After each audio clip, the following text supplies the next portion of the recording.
20 сағат 30 минут эфирда Татарстан хабарлары программасының төп шығарылышы студияда Фәнис Камал Хайрлы Кейші қазір болашақ темалар турында. Түбен Камыдағы газ шортлаған йорттан инде эшләр башкарыла. Бүген иртәгә без инде өйнең подвалын бетон белән заливать итеп, ныклыгын тәэмин итү максатына бу эшләрне инде уже тиз рәвештә башлыйбыз. Фатирларына керә алмаучыларның барысында вакытлыча яшәү урыннарына урнаштыра алганнармы? Аларга нинди ярдәм күрсәтелә? Алия Сабирова белеште. Татарстанның халыкара чараларны уздыру тәҗрибәсе үрнәк. Сенегал делегациясе республиканың кайсы юнәлештәге эшләре белән соклана. Бу хакта тулырак Рания Абдрахманова материалында. Самокатлар күләмендә алар катнашында килеп чыккан юл һәлакәтләре дә арта. Тизлеклегендә киметтек без аны 25 км бер сәгатькә хәзер инде ограничение бар. Но аны күбешенчә узалар. Самокатлар катнашында килеп чыккан юл һәлакәтләре санын киметер өчен нишләргә кирәк? Бу хакта Рүзәл Шарипов.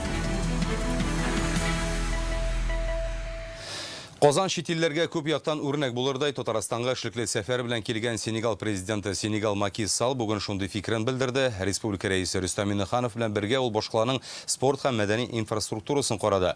Яңа IT паркта булдылар. Ике арадагы хезмәттәшлекне ныгыту турында җитәкчеләр аерым очрашып та сөйләште. Тулырак Рания Абдрахманова. Сенегал президенты Татарстанга сәфәр кылу турында 2019 елдан бирле планлаштырган, әмма ул очракта чит ил делегациясе бу бинаны күрә алмас иде. Бер ел элек ачылган татар галиме Бәшир Рәмиев исемендәге югары технологияләр технопаркы кунакларның күңеленә хуш килә. Башир Рәмиев татарин, наш соотечественник, который в 1948 году создали первый в СССР компьютер. Маки Саллга IT-паркның барлыкка килү тарихы, аның мөмкинлекләре турында сөйлиләр. Биредә киберспорт һәм эшлекле чаралар зонасы, балалар IT-паркы, стартап хаб һәм коворкинглар оештырылган. Монда хәтта уңайлы итеп басып торып та эшләп була. Бу яңалык турында Сенегал президентына Рөстәм Миннеханов сөйләде. Mobile phone. Ноутбуки, работаете, mettre l'ordinateur, les tablettes. Монысы Казанның спорт тармагындагы горурлыгы. Акбарс арена стадионы кунакларга кырылманың мөмкинлекләре, монда уздырыла торган чаралар турында сөйлиләр. Әйтик, универсиада нәкъ менә шушында ачылган иде. Дөнья чемпионаты матчлары, республика ифтары да биредә узды. Республиканың тагын бер горурлыгы КамАЗ мастер командасы. Кунаклар спорт машинасын карады. Сенегал президентына бүләкләр дә әзерләнгән. Йөк машинасының кечкенә моделе һәм команданың формасы. Шулай ук чит ил делегациясе спортның су төрләре сараенда булды. Хәзер биредә йөзү буенча Россия кубогы финалы бара. Казан халыкара ат спорты комплексында Сенегал делегациясе ипподром белән танышты. Саша, вам сколько лет? 5 лет. 5 ans. Какой, а? 5 ans. Il est petit. On devrait être peut-être. Казан Кремлендә ике төбәк җитәкчеләре аерым очрашты. Рөстәм Миннеханов Маки Саллга сәфәре һәм кунакчыллыгы өчен рәхмәт җиткерә. Татарстан делегациясе Сенегалга узган елны барган иде. Россия белән Сенегал арасында эшлекле мөнәсәбәтләр урнаштырылуга 60 ел. Республикада Сенегалга үзебездә җитештерелә торган продукция җибәрә иде. Бу КамАЗлар, вертолетлар, Татарстанның мөмкинлекләре исә тагын да күбрәк дирәис. У нас большие перспективы работы с вашей страной в области машиностроения, нефтехимии, сельского хозяйства. Ну и вот мы посетили цифровые технологии, инновационные отрасли. Җавап итеп Маки Салл Сенегал белән Татарстан арасындагы мөнәсәбәтләрне ныгыту өчен бөтен көчен куячагын әйтте. Аңа аеруча республиканың бер яктан милли үзаңын саклап кала алуы, икенче яктан нанотехнологияләр, ясалма интеллект, цифрлы технологияләрнең үсеш алуы шаган. Татарстан мөселман төбәге мин җитәкчелек иткән илдә дә халыкның 93-95% ислам тарафдарлары. Безнең тотрыклылык сире шулай ук төрле дин вәкилләренең үзара дус һәм тату яшәвендә. Сездә мәчетләрдә, ширкәүләр дә янәшә урнашканлыгын күрдем. Бу сокланырлык үрнәк. Аны башка илләрдә үзләре өчен мисал итеп алырга тиеш. C'est une visite que j'avais voulu effectuer en octobre 2019 à l'occasion de la première. Очрашу ахырында Рөстәм Миннеханов Сенегал делегациясен Казан форумга һәм киләчәк уеннарына дәшеп калды. Чараларның икесе дә киләсе елда Татарстанда узачак. Маки Салл сүзләренә караганда, Сенегал өчен Татарстанның зур чараларны уздыру тәҗрибәсе кызыклы. Килербез дип ышандырдылар. Күннең икенче яртысында Сенегал президенты һәм Татарстан рәисе Түбән Камага юл тотты. Монда кунаклар районның нефть, газ химиясе тармагы мөмкинлекләре белән таныша. Аларга Kama Tires шина комплексы эшчәнлеген күрсәттеләр. Биредә фәнни техника үзәге бар, җиңел һәм йөк машиналары өчен, квадроцикллар өчен шиннар ясыйлар. Рания Абдрахманова, Рамил Шайдуллин, Давид Абдуллин, Марат Сәйдгәрәев, Яңа гасыр каналы. Түбән Камана вакыты форумындагы 11-нче йортны тиз арада төзекләндерәчәкләр. Бинаны карап чыкканнан соң белгечләр аны яшәү өчен яраклы дип тапкан. Исегезгә төшерәбез, кичә иртәнге 5-тә биредә газ шартлаган иде. Нәтиҗәдә 19 кеше йорт җирсез калды, бер ирод авыр хәлдә реанимациядә. Бүген бу йортта яшәүчеләр коткаручылар озатуында фатирларыннан шәхси әйберләрен алып чыгарга керә алды. Шартлау очрагы буенча җинаять эше ачылды. Хукук сакчылары фаҗиганың беренче фаразларын атады. Барысы турында тулырак Алия Сабирова. Түбән Каманың вакыты форумындагы 11-нче йортта газ шартлаганнан соңгы күренеш бу. Икенче көн монда махсус комиссия эшли. Фаҗига урынына шәһәр мэры да килде. Бинаның ни дәрәҗәдә тотрыклы булуы тикшерелә. Төп конструкцияләргә җитди зыян килгән ди белгечләр. Беренче һәм икенче кат арасындагы ярыклы плитәне ныгытканнар инде. Тиз арада 100 кубометрга якын мәйданда бетон эшләре башланачак. Хәзер пока экспертиза үткәрәбез. Нинди конструкцияларны останавливаетергә койсыларында. В общем, оларга конструкцияларны. Монда проектировщиклар решение бирәләр. Коткаручылар һәм төзүчеләр белән бергә монда яшәүчеләр бүген фатирларына керә алды. Кирәк яракларны, документ, киемнәр, азык-төлек алып чыктылар. Самое главное, исән сау бөтелебездәге. Куркыныч булды инде. Куркыныч. Но монда оперативно все. Бөтен нәрсәне оперативно эшләделәр. Сулар алып килделәр кешеләргә, утыргычлар. Тикшерүләрне тиешенчә үткәрә алсыннар өчен фатирлардан бүген җиһазларны да алып чыга башладылар. Барысы да якындагы мәктәптә сакланачак. Монда ук фатир хуҗаларын кайнар ризык белән көтәләр. Беренчегә бүген аш рисовый фрикаделка белән, гречневый каша, гуляш, тауык гуляшы белән. Тиздән бинага килгән гомуми зыянның күләмен дә хәбәр итәчәкләр. Республика җитәкчелеге матди ярдәм булуын ышандырган. Шул исәптән фатирларда ремонт ясау һәм ватылган көнкүреш техникасын төзәтергә дә. Газ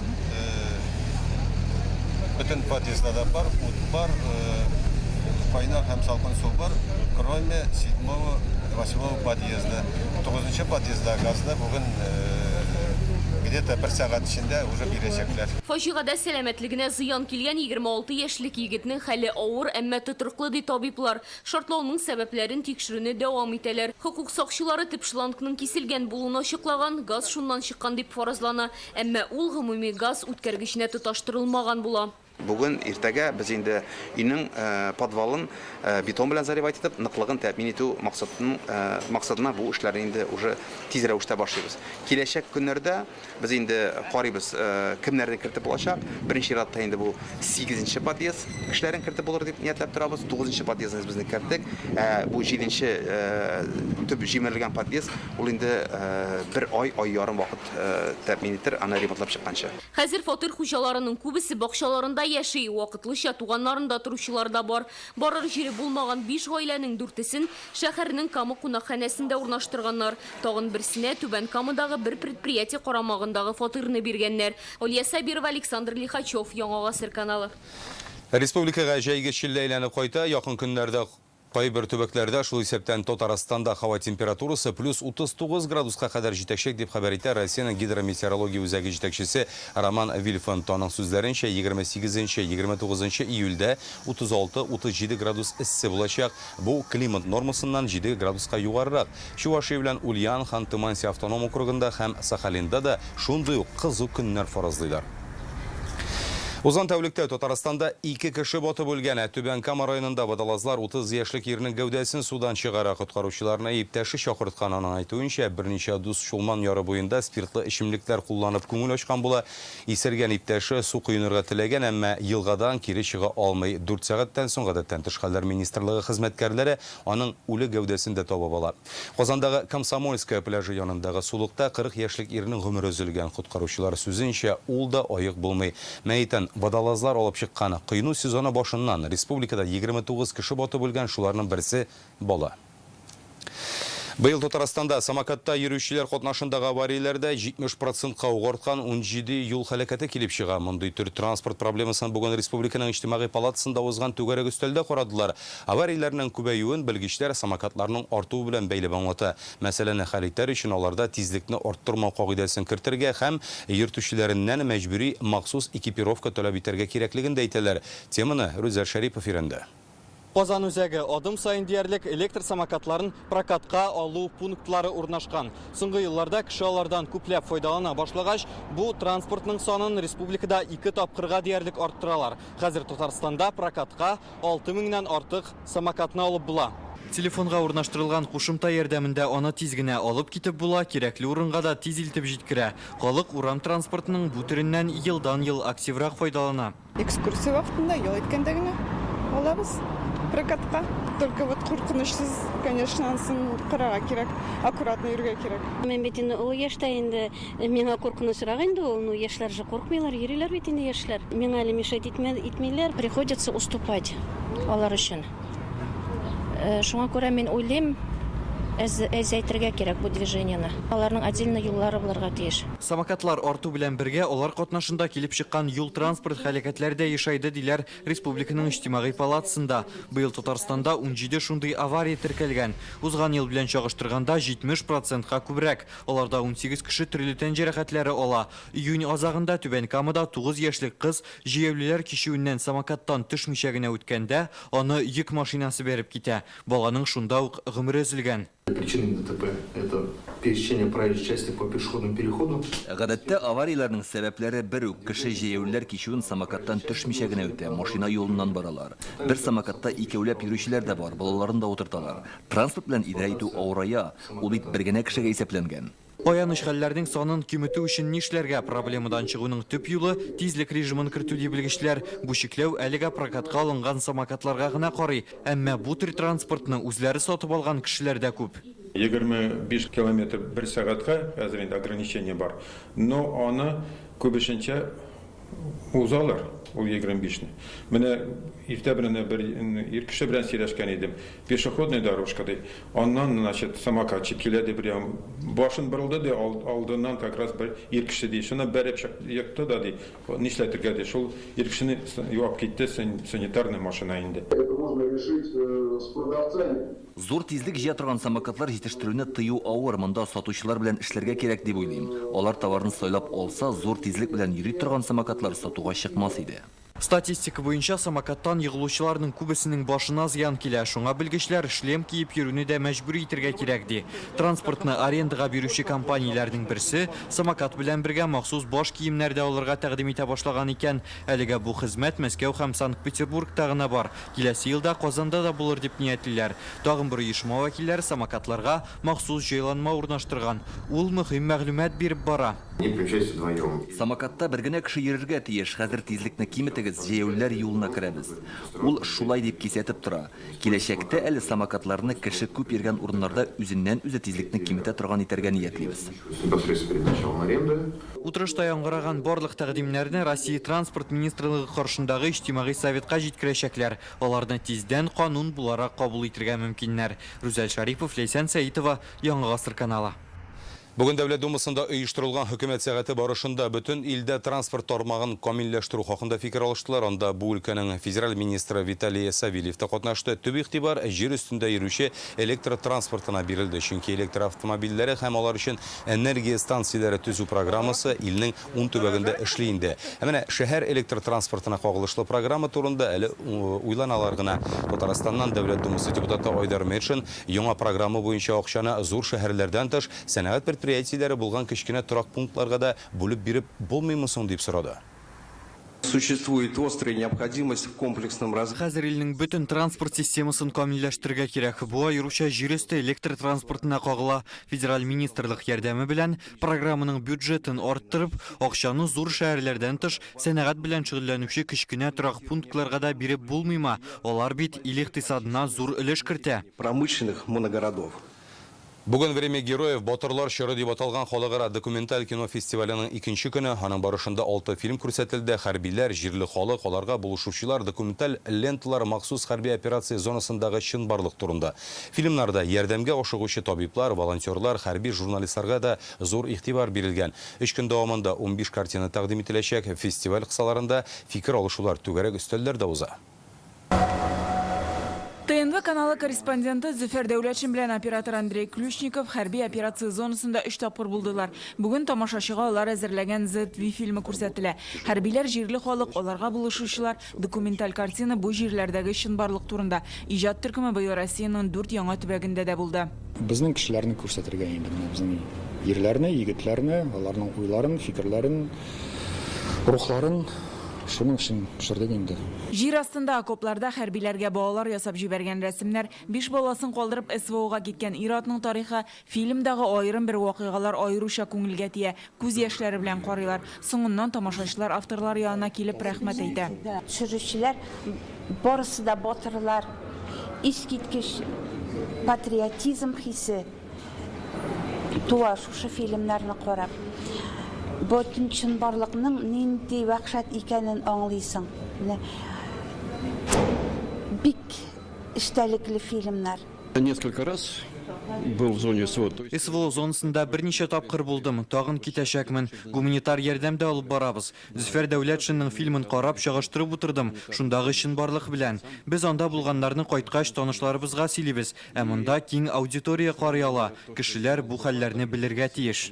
Үзем хәрби кеше булгач, Уфада битердем курсы, полковых имамов. 3 тапкыр мин булдым СВОда, гуманитарный помощь алып бардык без. Мен шул нәрсәне үз күзем белән күрдем аны. Документальный фильмда күбрәк мәгълүматлар алып була. 3 көн барган фестивальдә СВО батырлары турында 15 фильм күрсәтелә. Алар хәрбиләр, табиблар, волонтерлар, журналист, җырчы, музыкантлар турында. Операция зонасында күрсәтелгән барлык ярдәм, шигырьләр, җырлар да мөһим. Моны фильмнарның геройлары да бүген фестивальгә килгән хәрби ветеранда сызыклый.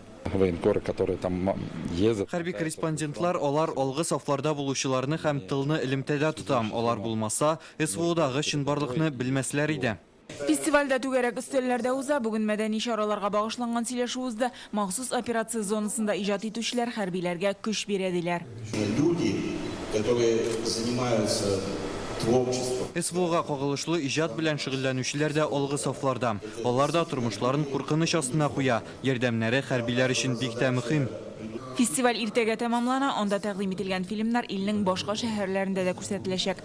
Гөлназ Сайфетдинова, Алмаз Зыяддинов, Яңа гасыр каналы. Фестивальдә мәгълүмати сугыш хакында да фикер алыштылар. Әңгәмәне Вован һәм Lexus исемле танылган блогерлар алып барды. Алар ялган мәгълүматның ни дәрәҗәдә көчле корал булуы, аның зыяны турында сөйли һәм нәтиҗәләре чынбарлыктагы һөҗүмгә бик охшаш булуында искәртә. Соңгы елларда аларга ышанып зыян күргәннәр саны арта бара диләр. Фейкларны социаль челтәрләр ашада күпләп тараталар. Шуңа белгечләр бары тик рәсми мәгълүмат чараларына ышанырга гына тәкъдим итә, чөнки алар һәр хәбәрне тамашачы һәм укучыга тикшергәч кенә җиткерә ди блогерлар. Бүген Казанда Серб и Молот заводында эшләгән 3 донлыклы хезмәткәргә истәлек тактасы ачтылар. Шуларның берсе Игорь Курчатов. Ул монда Бөек Ватан сугышы елларында хезмәт куйган.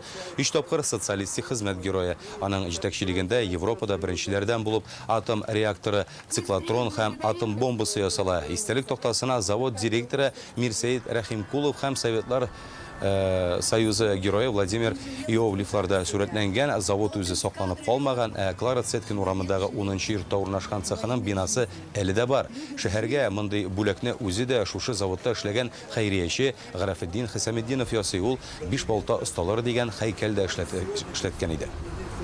Миңа бик кызыклы булды, чөнки мин заводта озак еллар эшләдем. Аннары моның тарихын өйрәнгәнем, музейын төзегәнем. 10 елдан артык мин шушы Адмиралтейство бистәсенең депутатлар совета председателе идем. Мине кызыксындырды да, мен исәпләдем инде, әгәр дә шушындай мемориальный тактаны ясап куйсак, бик уңышлы, бик уңайлы булыр дип. Халык өчен дә яшь вәкилләрне, яшь буынны патриотик нигездә тәрбияләр өчен дә. Ул бик ярата иде эшне бик ярата иде, заводны, эшчеләрне, инженерларны. Аларга ярдәм итә иде, булыша иде. Шуңа күрә аны халык исем кушты бабай дип.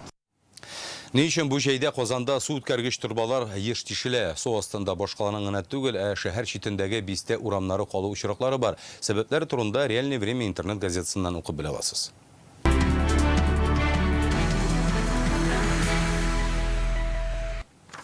Тапшыруны без бергә дип аталган махсус сәхифә белән дәвам итәбез. Сонда без СВО зонасында эшләүче журналистларның репортажлары турында сөйлибез. Донбасста яшәүче халыкның тормыш шартларын һәм аларга нинди сынаулар белән очрашырга туры килүен дә күрсәтәбез. Украина хәрбиләре Донецкның Киев районын утка тоткан шәһәр мэре Алексей Кулемзин үз телеграм каналында спорт комплексының түбәсе януы турында яза. Бер йорттагы фатирга снаряд төшә, икенчесенең тәрәзәләре ватылган. Бу хакта Звезда телеканалы хәбәр итте. Хастахана янындагы майданны да утка тотканнар, куркынычсызлык максатыннан берничә троллейбус һәм автобусның хәрәкәте туктатылган була. Махсус хәрби операция зонасында көрәш дәвам итә, чөнки без үзебезнекеләрне ташламыйбыз. Исегезгә төшерәбез, Донбасс халкына ярдәм итәргә теләүчеләр контракт буенча хезмәткә языла ала, килешү 1 ел һәм аннан да күбрәк вакытка төзелә. Контракт буенча хезмәт итүчеләргә гаиләләренә акчалата түләү каралган. Туры урыны буенча хәрби комиссариатка мөрәҗәгать итәргә мөмкин. Шулай ук бердәм телефон номеры экранда күрсәтелгән. Тапшыруыбызны дәвам итәбез. Документлар югалган очракта җир кишәрлекләрен ничек билгеләргә, аны ничек үзеңнеке итеп теркәргә, әлеге һәм башка катлаулы сорауларга Роскадастрның Татарстан буенча филиалы белгечләре җавап бирде. Кадастр инженеры көне уңайнан ведомство хезмәткәрләре халыкка аңлату эшләре дә үткәрде. 3 сәгать эчендә 60 кеше мөрәҗәгать иткән. Алар арасында җир кишәрлеге, гараж хуҗалары, бакчачылык ширкәте әгъзалары да бар. Вопросы с недвижимостью для граждан это самые... Халык өчен күчемсез милек белән бәйле сораулар бик мөһим. Документларны теркәү белән кызыксынучылар күп. Җәй айлары бу мәсьәләләрне хәл итү өчен бик кулай вакыт. Тот период времени, который располагает к решению этих проблем. Татарстанда тышкан бизгәген йоктыручылар күбәя, алар узган ел белән чагыштырганда 2 тапкыр артык. Роспотребнадзорда әйтүләренчә, ел башыннан бездә 391 кеше бу авыруны йоктырган. Иң еш очраклар июнь аенда теркәлгән, чир 168 кешедә табыла. Әлеге авыруны тышканнар тарата, аннан саклану өчен табиблар санитар гигиена таләпләрен үтәргә киңәш итә. Ни өчен быел безнең республикада тышкан бизгәгә шул кадәр аеруча күп? Аны йоктыручыларга нинди чаралар күрергә кирәк? Бу сорауларны Олия Хайретдинова республиканың баш инфекционистына бирде. Халид Собанович, исәнмесез? Хәерле көн. Халид Собанович, менә Татарстанда соңгы 6 айда тышкан бизгәге авыру белән ширләп китүчеләр саны 2 тапкырга арткан дип әйтәләр. Менә моның сәбәбе нидә? Монда берничә факторлар бар дип уйлыйм. Беренчедән иртәнге яз, тышканнар иртә уянды. Икенче сәбәп безнең җимгыятебездә иң киң таралган бу природадан чыгу инфекция һәм периодик biz күзәтәбез үсеш бу чирнең ГПС белән. Тышкан бизгәге авыруы нәрсәсе белән куркыныч? Мәсәлән, вакытында дәвалана башламасаң, яисә инде табиб дөрес диагноз куймаса, менә аның нәтиҗәсе нинди булырга мөмкин? Бер яктан быер мишень иң зур зыян күрәм бу орган быер. Булырга мөмкин острое повреждение почек. Икенче яктан геморрагический синдром булырга мөмкин. Кровоизлияние булырга мөмкин, кровотечение булырга мөмкин. Әүле очраклары буламы? Үлем очраклары бар, ләкин алар бик аз. Ләкин әйтергә телим, бу авыр формалар булырга мөмкин, нәрсә белән алар бәйләнешле, төрле хроник чирләр булырга мөмкин кешеләрдә. Халид Собанович, һәркем бит инде үз организмын үзе белә. Менә тышкан бизгәге авыру башка чирләрдән нәрсәсе белән аерылып тора. Менә нәрсәгә игътибар итәргә кирәк? Беренче көннәрдә бик охшаш билгеләр ОРЗГ. Температурасы күтәрелә, баш авырта, бел авырта, тамак авырта. Шуңа күрә ОРЗдан аерырга бик кыен була. Амына койдыр иш кындан сын бүйір ауырта башывай бел тагынагара ауырта башывай сидик кими зрение белән проблема бар бургам кен туман күз алдында күзәтелә кайсы бер кешеләрнең. Тышкан бизгегеннән соклану чаралары бармы? Һәм гомумән кеше авыртып киткән икән, оннан бу чирне башкалар да юктыра аламы? Кешедән кешегә чир тарамый. Табигатькә чыкканда санитар кануннарын кирәк үтәргә, кулларны еш жуырга, бигрәк тә ашарга алдыннан суны кирәк кайнатырга, ризыкларны жуырга һәм термический обработка үткәрергә. Халид Саубанович, әңгәмәгез өчен бик зур рәхмәт.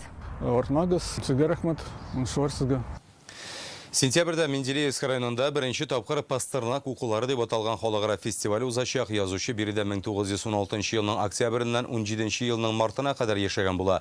Карпов исемендәге химия заводында хезмәт куйган. Нәкъ менә Менделеевскида доктор Живаг романының беренче өлешен дә иҗат иткән.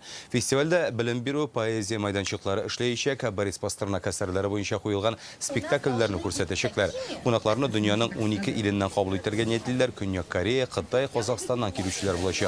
Укуларда театр һәм кино артисты Евгений Дятлов, Россияның атказанган артисты Ольга Кабо, мәсьәләләр язучы Владимир Влад Маленко кебек күренекле шәхесләр дә катнашырга тиеш.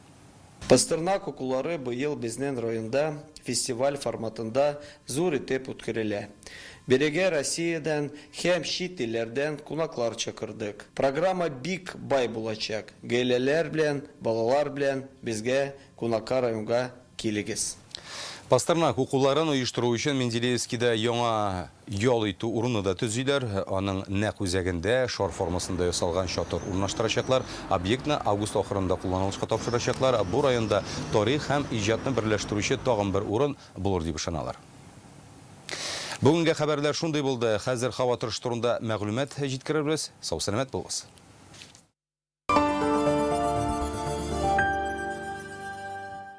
С 24 июля по 4 августа распродажа индийских товаров. Оренбургский тракт 8, Казанская ярмарка. Теперь присоединиться к электрическим сетям проще, чем кажется. Зайдите на сайт сетевой компании, авторизуйтесь, подайте заявку на техприсоединение и следите за ее исполнением с мобильного устройства. Сетевая компания с заботой о каждом, с энергией для всех. Сдавайте анализы где удобно. Комплексная проверка здоровья в офисе или на дому по программе «Страна Гемотест». Подробности на gematest.ru. Требуются сотрудники на прием и распределение товара на складском комплексе Wildberries. Опыт работы не требуется, мы всему вас научим. Скачай приложение WB Job, заполни анкету и выбери удобное место работы. Ждем тебя в нашей команде. Российский исламский институт продолжает набор абитуриентов по направлениям теология, лингвистика, журналистика. Телефон в Казани 251 01 55.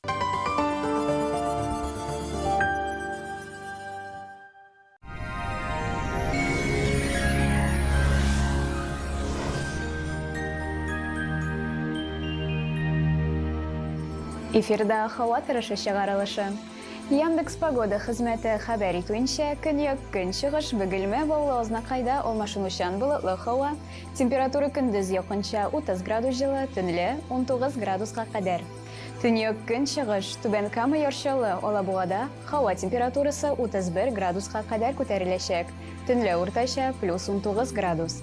Республиканың төньяк өлешендә Актаныш, Әгәрҗе, Менделеевскида явым-төшем ихтималы зур түгел. Көндез уртача температура +30 градус, төнлә 18 градуска кадәр җылы. Төньяк көнбатыш Арча, Кукмара, Балтачта эссе һава. Көндез якынча температура 29 градус җылы, төнлә +19 градус. Көньяк көнбатыш Болгар, Буа, Чүпрәледә явым-төшемнәр фаразланмый. Көндез якынча температура 31 градус җылы, төнлә 20 градуска кадәр. Чистай, Әлмәт, Мамадышта аязучан болытлы һава. Көндез уртача температура 30 градус җылы, төнлә +19 градус. Алдагы тәүлектә һава торышында сизелерлек үзгәрешләр көтелми. Башкалабыз Казанда алмашынучан болытлы һава, явым-төшем ихтималы зур түгел. Көндез 30 градуска кадәр җылы, төнлә якынча температура +22 градус. Җил уртача тизлектә. Атмосфера басымы төркемеш баганасының 748 мм тәшкил итә. Һаваның чагыш тормачанымлылыгы 59%. Җирнең магнит кырытыныш